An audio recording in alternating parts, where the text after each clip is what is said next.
Cebu Governor Gwen Garcia may pagawas og executive order nga magtugot sa mga unvaccinated o partially vaccinated foreign tourists nga makasulod sa lalawigan ubos sa mga kondisyones. Ano yung report? Gihulagwan ni Governor Gwen Garcia ang turismo sa lalawigan nga grabing naapektuhan dili lang sa pandemic apan lakip na sa bagyong Udet. Alang kaniya panahon na aron mobangon ang turismo sa Sugbo.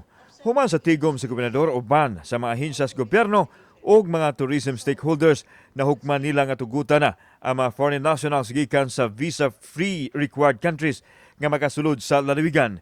Kini basta makapakita lang sa valid vaccination card nga adunay QR codes nga mahimong ma-validate sa database sa nasod nga gigikanan. Involves the very survival of several industries, all tourism related.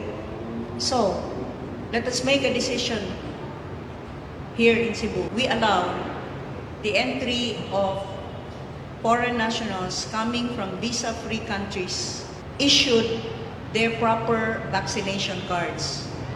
These all have QR codes anyway.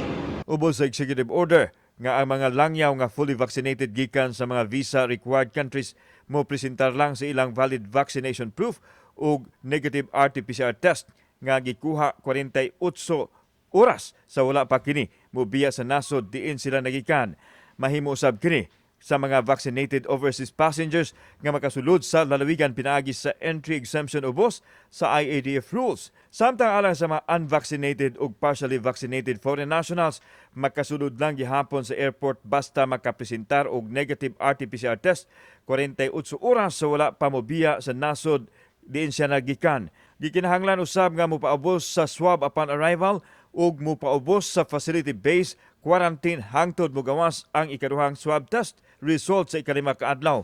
I will invoke the General Welfare Clause where it is my responsibility to uphold the general welfare of the tourism industry and other tourist-related industries that now is in a pandemic, severely and acutely and critically affected.